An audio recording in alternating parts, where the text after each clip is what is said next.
Fala galera, Capitão Fernando aqui para o primeiro Plantão Picard Nova News. Primeiro porque quando eu estava a primeira temporada de Picard aí no ar, eu ainda não fazia esse formato. Foi uma coisa que aconteceu assim que eu comecei a fazer quando estava na terceira temporada de Discovery. Então vamos lá, vamos fazer. Para quem não sabe, eu dou a ficha técnica do episódio que foi ao ar normalmente no dia que saiu ou no dia posterior, tá? O mais rápido que eu consigo fazer isso, e falo um pouquinho do que é a história, o que você pode esperar da história, tentando dar o mínimo de spoiler possível. Então dá pra você assistir isso aqui sem ter visto o episódio, ou então você vê o episódio e vem aqui ver os meus pequenos comentários, tá? Lembrando que conforme vai, eu faço reviews de primeiras impressões da temporada junto com o Luiz aqui nos nossos programas, tudo bem? Então vamos lá, esse que é o episódio certo 1 da segunda temporada, ou episódio 11 na cronologia de Star Trek Picard. Foi no ar no dia 3 de março lá nos Estados Unidos pela Paramount Plus e no dia 4 no mundo pela Amazon. O nome do episódio é Stargazer, que é uma referência não só à nave que o Rios está capitaneando nesse filme, como a primeira nave que o Picard foi capitão, de acordo com o canon do personagem. O episódio tem 55 minutos e uma nota inicial de 8.1 no MDB, pelo menos na hora que eu estava gravando, que é uma nota extremamente alta, e de dizer que faz tempo que eu não vejo Star Trek recebendo uma nota tão alta assim inicial. Então parabéns aí pro pessoal que conseguiu, eu me surpreendi com essa nota, tá? Quem escreveu esse episódio foi o Akiva Goldsman. O Akiva Goldsman, tá, que é um dos homens de confiança do Alex Kurtzman e da Secret Hideout. Ele estava aí na concepção da série, ele é acreditado como um dos 4 desenvolvedores, né, que criaram a ideia da série Picard, mas junto com ele está o Terry Matalas. O Terry Matalas já é alguém que eu preciso comentar com vocês, porque de acordo com o que a gente sabe, quem é o verdadeiro showrunner da segunda temporada de Picard é esse cara chamado Terry Matalas. Terry Matalas, ele foi assistente de produção tanto de Star Trek Enterprise quanto de Star Trek Voyager. Então ele já trabalhava lá atrás nos anos 90 e nos anos 2000 com Star Trek. E ele também chegou a fazer um cameo, isso mesmo. No último episódio, This World of Voyager Star Trek Enterprise, ele faz um cameo como um dos tripulantes da Enterprise D. Então aí uma pessoa que a gente espera que realmente tenha Star Trek no coração. E olha, a quantidade de referências e a maneira com que esse episódio todo se porta, parece que ele realmente trouxe um pouco daquilo lá do Star Trek antigo para esse episódio. Mas aí cada um tem que ver o seu, né? Quem dirigiu esse episódio foi o Doug Nossa, Deus do céu. Doug Arniokoski. O Doug Arniokoski é um diretor. Ele trabalhou, por exemplo, ele dirigiu o filme Highlander 4, Endgame, que trouxe o Adrian Paul e o Christopher Lambert juntos, né? Ele dirigiu muita coisa, muitos episódios de Criminal Minds, Arrow, Flash, Salvation, Clarice. Ele também dirigiu os Short Tracks, ele trabalhou, certo, como coprodutor executivo da primeira temporada dos Short Tracks. Ele dirigiu The Bride Star, que eu acho que é o episódio mais bonito dos Short Tracks, e ele também dirigiu o Nepenthe, da primeira temporada de Star Trek Picard, que é aquele episódio que tem o Riker e a Troi, que pra mim foi o episódio mais bonito da primeira temporada. Então foi ele que dirigiu esse episódio, tá? Só pra colocar, esse episódio, pelo que eu procurei, de acordo com o Memory Alpha, se passa em 2401. O interessante é que o último episódio, Etin Acardin Eagle, lá da primeira temporada de Star Trek Picard, ou melhor, o episódio 10 da primeira temporada, se passava no ano de 2399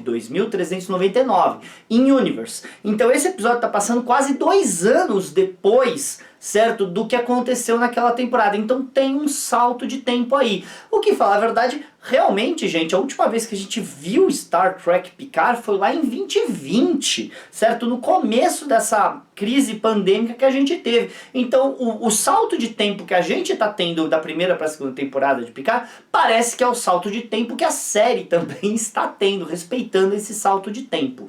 E basicamente a história do episódio, principalmente, é você ver o que aconteceu com os personagens principais da série nesse interstício de tempo aí. E eles deixam claro durante o episódio que sim, que passou um tempo, principalmente algumas coisas que a gente vê dos personagens comentando que sim, passaram-se alguns pequenos anos aí entre os acontecimentos. Muitos easter eggs visuais, easter eggs musicais, easter eggs referências, muita coisa tá falado, nome de nave clássica, nome de personagem, toques musicais, painéis ao fundo, muita coisa, é muito easter egg para os fãs antigos de Jonas Plus.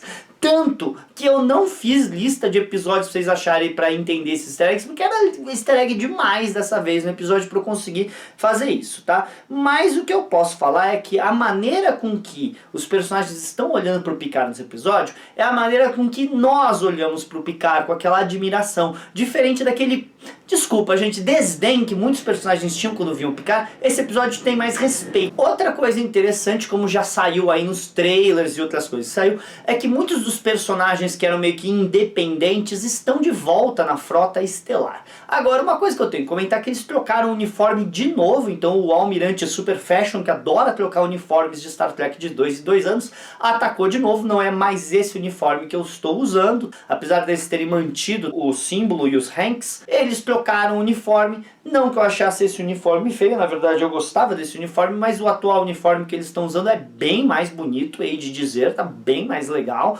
Outra coisa interessante é ver que eles usaram um phaser que foi desenvolvido para a primeira temporada e não foi mostrado. Agora, ao mesmo tempo que eu gostei disso, gostei das referências visuais, é bom ver uma nave da Frota Estelar por dentro de novo, tá? Como é o caso da nave do Rios agora, que é a USS Stargazer, só que o número dessa Stargazer dele, ó, eu vou pegar aqui, essa era Stargazer do Picard, que ela aparece em painéis, que o número dela era 2893. O número da Stargazer, o número de registro da Stargazer do Rios é 82893. Então eles colocaram um 8 na frente. Mas essa época as naves estavam saindo com 8 na frente. Então ainda bate com a cronologia de construção de naves, tá? Então legal. E eles mantiveram as 4 nas séries, como uma referência a essa nave aqui, a Stargazer, que era da classe Intrepid, se a memória não me falha. E é interessante a gente ter isso da classe Stargazer, mas eu reparei que eu acho que tem 2 núcleos de dobra na nave, pelo menos eu vi 2 capas de núcleos de dobra na nave.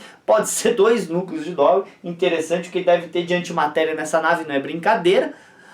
E assim, colocar o Rios no comando dessa nave, meio que é uma coisa de colocar para legado do Picard e tal. Olha, tudo isso eu achei interessante. Principalmente ver os personagens de volta na Frota Estelar. O Picard claramente que é ainda um almirante aposentado, mas muito mais ativo do que ele estava.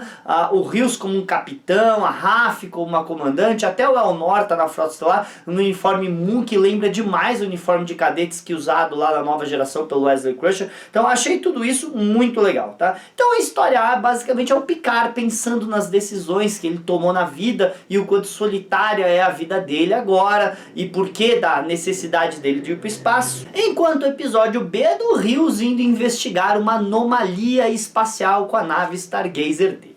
Então basicamente é isso. Sinceramente eu gostei. A gente teve 2 participações especiais nesse episódio. A Whoopi Goldberg reprisando o papel da Gaina, desde que a última vez que a gente viu ela no papel lá no filme Nemesis em 2002.